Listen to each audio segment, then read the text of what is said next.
Howdy YouTube, Unky Joe here, Unky Joe's Playhouse. Today, as promised, we're going to start our VoIP phone system. And today we're going to deal with installing FreePBX 13, I believe is the one that's out right now. So I'm going to take you through that. I'm going to install it on my HyperV server as a virtual machine. And I'm going to show you from start to finish how I do that. And then we'll cut between the scenes that take a long time to do the install. But the basis of the VoIP phone system is, of course, the machine, either physical or virtual, that you set up to host your VoIP system. So for this video, we're going to be using, like I said, FreePBX 13. And then what we'll do is do the install in this video, get it set up and configured, and then we'll do separate videos for each part, like extensions and VoIP providers and trunks, etc. So stay tuned. We're going to get this video started right now. And thanks for joining us.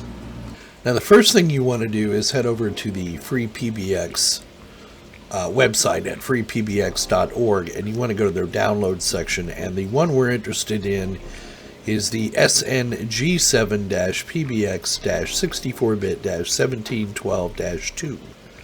The release date on that is December of 2017. Now, that comes with FreePBX 14. It comes with a Linux operating system. You can choose between *13, 14, or 15. It supports UEFI and legacy BIOS booting, and the ISO can be written directly to a USB drive and installed if you're on a physical hardware. We're going to be doing ours on virtual hardware. And what I've done is I've downloaded the full ISO. Alright, so that's the first thing you need to do. Go out and get that ISO. Alright, so we've switched over here to our virtual, one of our Dell servers that's running the production. That's where I run all my software. So that's the server we're on right now. And what I've done is I have created a folder on where I store my virtual machines here called ISO. And I have copied that FreePBX ISO into that directory, and that's what we'll use to boot off of so we can do the install. So the first thing we want to do is come over here to HyperV Manager, and we're going to create a new virtual machine. So we'll come up here and we're going to do a new virtual machine. Next, we're going to call this, I'll call this FreePBX. And what should we call it? 14? Well, we'll make it simple. We'll just call it FreePBX 14. How does that sound? We'll click on next here. I'm going to use this as a generation. I suppose I could use generation 2. I'm going to try a generation 2 machine. Let's see. Is UEFI firmware requires supported? I don't know. Let's do Gen 1. Let's just be safe. We'll do it as a Gen 1 machine. And we're going to give it, I'm going to give it 2 gig of RAM. And we'll give it a Ethernet adapter on our subnet 5. And let's see, FreePBX 14 virtual hard drive, 127 gig. That's fine. And we're going to install an operating system later, and then we'll click on finish. Now what that's done is that has created the virtual machine, or the shell for the virtual machine. But we still need to go out here and do some editing on this too, so it can boot. So we're going to right click and go to settings, and down here where it says IDE controller and DVD drive, we're going to point this to that ISO that we downloaded right here, and then apply. Now what's going to happen, I'm going to double click on that machine and then we'll power it up. So what's going to happen now, once we power up this machine, it'll boot off of that ISO file and start the install. Alright, so let's power on our virtual machine, and it should boot off the ISO file. There it goes.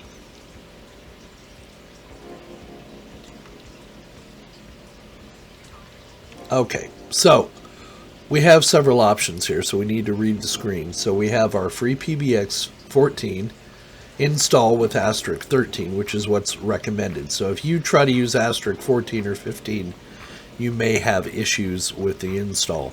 Then they have the advanced installer, and then they have advanced and troubleshooting options.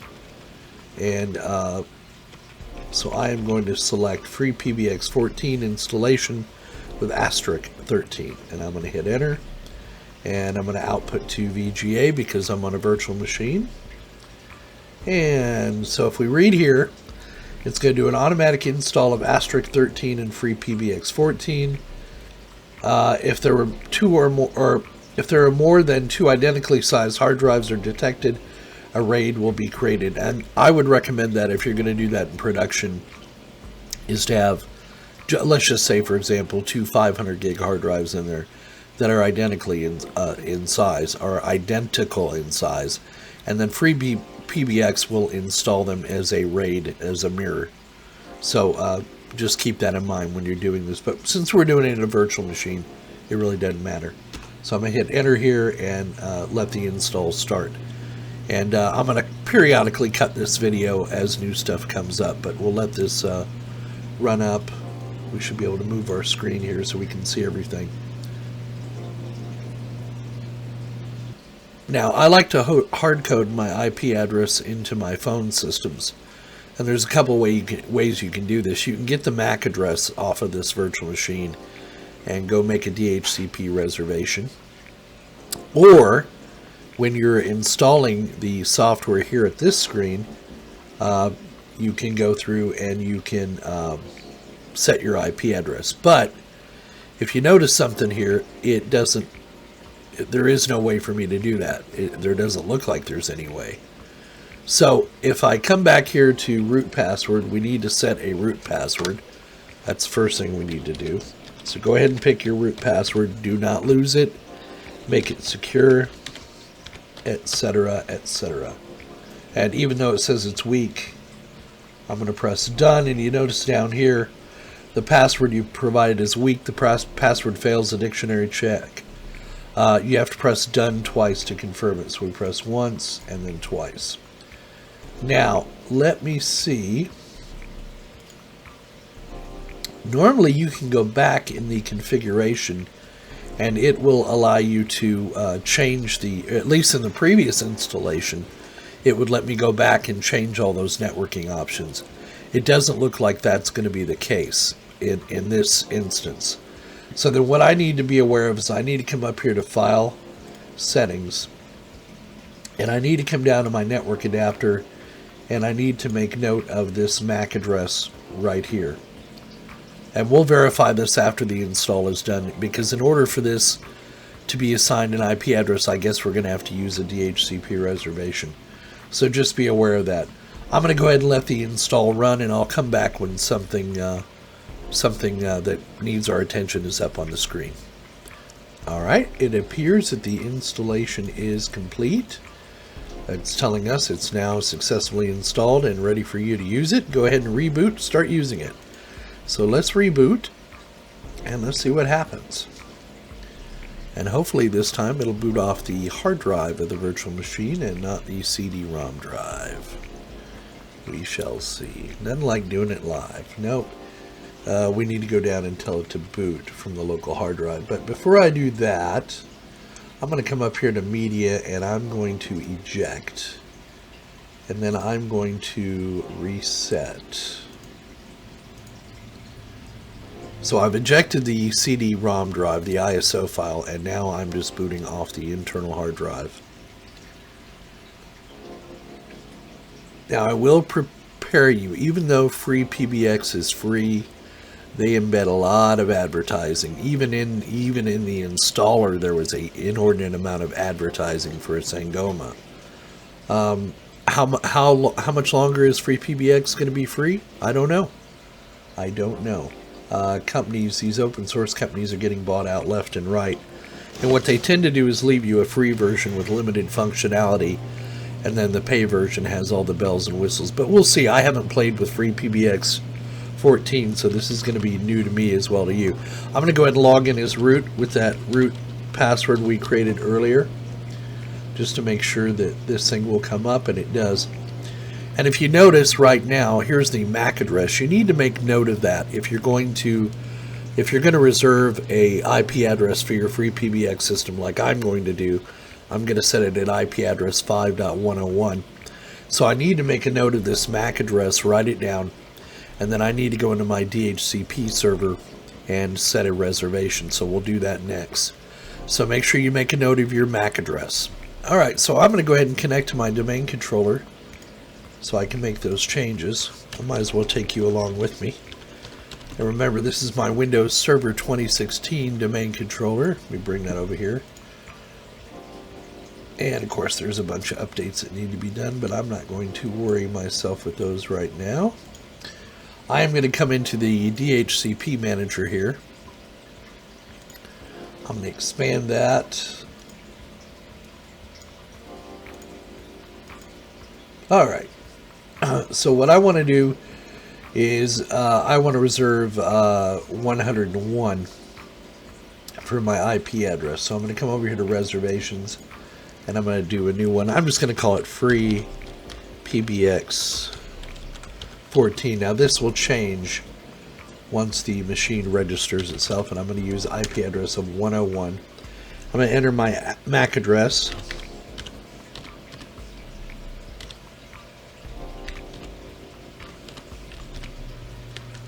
And same thing down here, FreePBX 14. I'm going to go ahead and add and close, and then we'll keep an eye here on our leases because right now you'll see that reservation isn't active. Alright, so what I'm going to do is come back over here to FreePBX, and I'm going to, I think the command is reboot. Yes, it is. So I'm going to reboot the FreePBX virtual machine,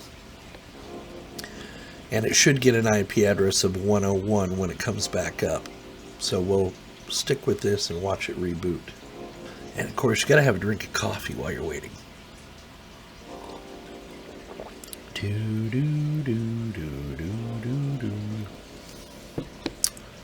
Well, I don't see it doing anything. There it goes.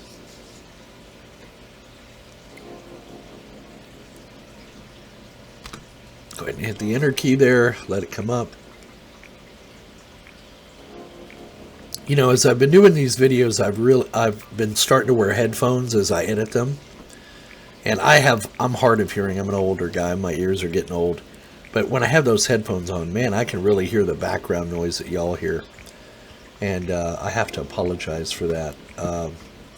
We're going to work on getting better audio quality in here. The problem is that air conditioner, that window air conditioner is just loud as all get out. Alright, that was a little odd. It did reboot, but it did bring me up to this login screen. For some reason, I had to refresh the screen a couple of times. So now let's log in and let's see what it reports as an IP address. And there you go. It's reporting 5.101 as the IP address. And if we come out here to the domain controller, you'll see now that 101, the reservation is active. Alright, so we've got the install done. We've got an IP address assigned. And I suppose now the proper thing to do is go out and start configuring this thing. So it tells you even here, please note most tasks should be handled through the GUI. You can access the GUI by one of the IP addresses above. And but they don't tell you the username and password. So I'm assuming once we get into the IP address of that machine, it'll give us, it'll allow us to create a username and password. I assume we'll use root. So there, that's it. That's basically how you install it and how you reserve an IP address for it. I'm going to make a few notes on here. So I'm going to come up to File Settings, and down here I'm going to go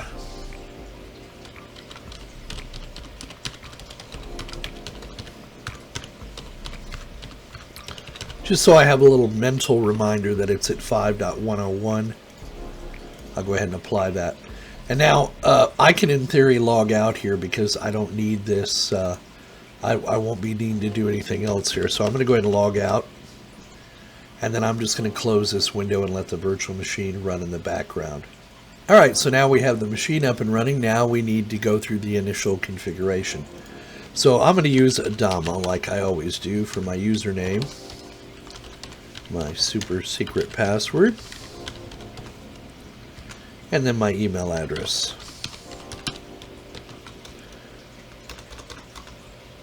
Let's yeah, and then put in your email address.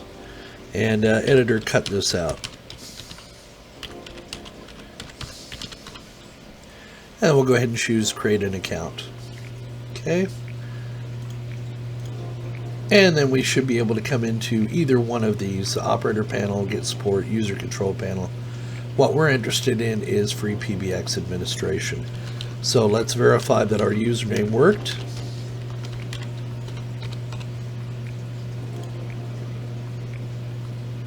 And it has. Now, your machine is almost ready to go. Before you get started, would you like to activate your new server? Activation is optional, but is highly recommended. Activating your server is required to purchase commercial modules and paid support. Why not? Let's go ahead and activate. And then I need to enter my email address.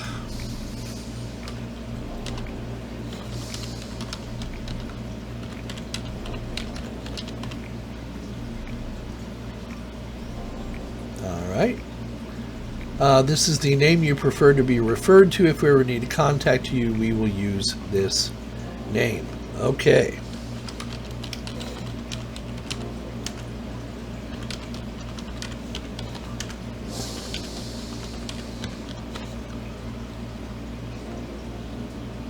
All right, and then they want your personal information, which I'm not going to give them right now.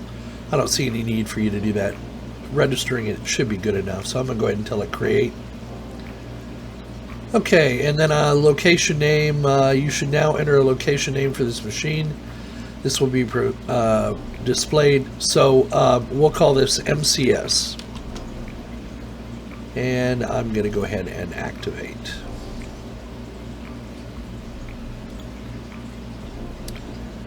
And it's complete, and then you get a whole bunch of ads. So we'll go ahead and skip through this ad, and we'll go ahead and skip through that ad, and then there we are. Now our time zone, it's selected England, America, Chicago. That's fine. We're on Central Time. It's installed the smart firewall. Okay, we'll go ahead and continue. After completion of this wizard, the firewall will be automatically enabled. I'm going to abort this right now because I don't want to use their firewall, and I'm going to tell SipStation not now. As you can see, there is a ton of advertising in this FreePBX system. Now I'm going to go ahead and come up here and apply this configuration, and it's going to give us an error on the system firewall, and that's going to remain, and that's fine. But this is the basic install and configuration of FreePBX. So once you've gotten to this point, now we can start getting into the meat and potatoes of the FreePBX operating system. And there you go. So there you go. It's installed. It's up and running. The virtual machine's up and running. Now what we probably ought to do is find out if there are any updates to this software now that we've installed it. So I think we come over to, let's see here, updates right down here. So go to admin and then go down to updates.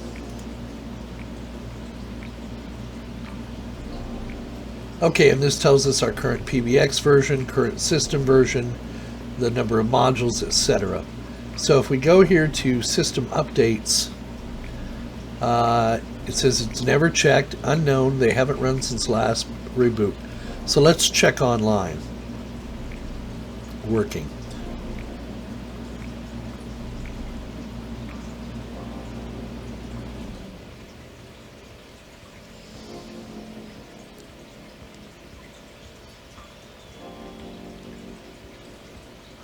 So here's all our updates. So it used to be the update was a tricky process, and it was very, you could really foobar a system if you did an update and weren't familiar with all the interdependencies between the modules, because this is a Linux system, or it's written on top of Linux. So I'm going to take, it shows there's 82 RPMs are available for upgrade, and you can see the difference in versions. I'm going to go ahead and I'm going to update the system and let it run. So this is going to take a little bit of time. Excuse me. And we'll come back when that's completed. Alright, so our updates have now completed. As you can see right there, it says complete. We'll go ahead and click on OK. And let's come back to our summary. Let's see, has it refreshed? No, let's refresh this update screen. It still shows its last online check was, it doesn't say. Let's come system updates, none currently required. Let's refresh the page. Alright, so it looks like our updates are complete. I'm going to check one more time just to make sure we don't have any more updates out there that need to be done. I really have to tell you, I've used these open source PBX systems before, and that's probably the easiest I've ever been able to do updates. So that's a plus. That's a plus. I'm going to go back to the dashboard now. Alright, so now we're all updated. I don't know if I need to reboot. It says 14 minutes ago it was rebooted, but I'm going to go ahead and let's see, I have a logout button. Do I have a reboot button? Pardon me, I'm learning this as I go as well. And I think what I'll do is go ahead and do a reboot on the virtual machine. Let me log out here, and then we'll go back to our production machine. And then I'm going to tell this thing, I'm going to go ahead and restart it. First thing I'm going to do is shut it down. Now, the beauty of modern Linux now is it has the HyperV integration tools integrated into most Linux distributions, so you can see that the machine is actually doing a legitimate shutdown rather than just powering off the unit or having to go out and do a reboot command. So we'll let this machine shut down and then we'll restart it. Alright, the machine's been powered off. Let's try to power it back on and see if it boots up. Hopefully we'll get lucky. And you can see there's been an update now, because now we have another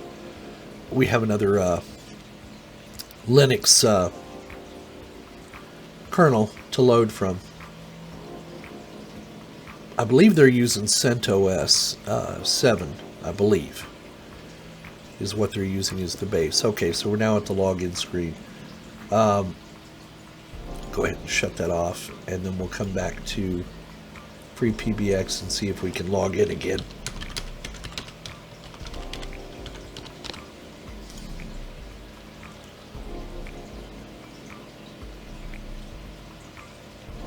Now it says it cannot connect to Asterisk. It's probably because we haven't given it enough time to boot up.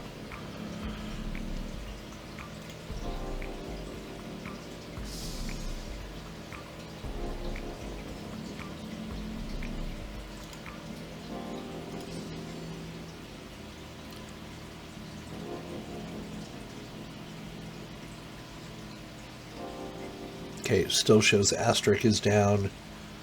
We'll give this a few minutes and then we'll refresh it again. Alright, so I gave it a few minutes and it looks like everything is back up and running. We have a couple of errors, one on the system firewall and one on the REST apps daemon. We'll look into that as we go on.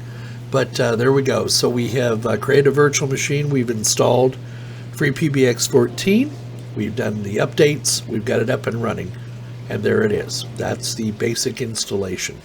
So that's going to do it for this video. We've got the system installed, we've got the updates done. In our next series of videos, we'll start actually configuring the phone system, setting up some trunks, setting up some incoming and outgoing routes. We'll go over dial strings or connection strings, extensions, etc. So we've got a lot more coming in this series of videos, but I just want to walk you through the basic install of FreePBX 14. They've really simplified the install procedure. I've done some other versions of FreePBX that were kind of a real pain in the ass to install. So that part's done. Now the real hard work begins, and that's the configuration of the phone system. So there you go. We hope you found the video entertaining and informative as always, if not a little bit short. Yeah, I told you I'm going to try and condense these videos into shorter blocks so I can get more videos up at a time. And if I've left anything out, leave your comments in the comments section. If you have any questions, it's best to send an email to unclejoesplayhouse@gmail.com. Try to keep your questions to the point, and if you've got 5 or 6 questions on there, if I have time, I'll answer them. If not, you're just going to have to watch the next video. But give us a like down below if you liked it, thumbs up, and please leave your comments in the comments section. And we'll return again. The next time we return, we'll be doing some more in-depth video on this FreePBX 14. So thanks again for watching. Appreciate your patronage, and don't forget, we'll see you on the other side.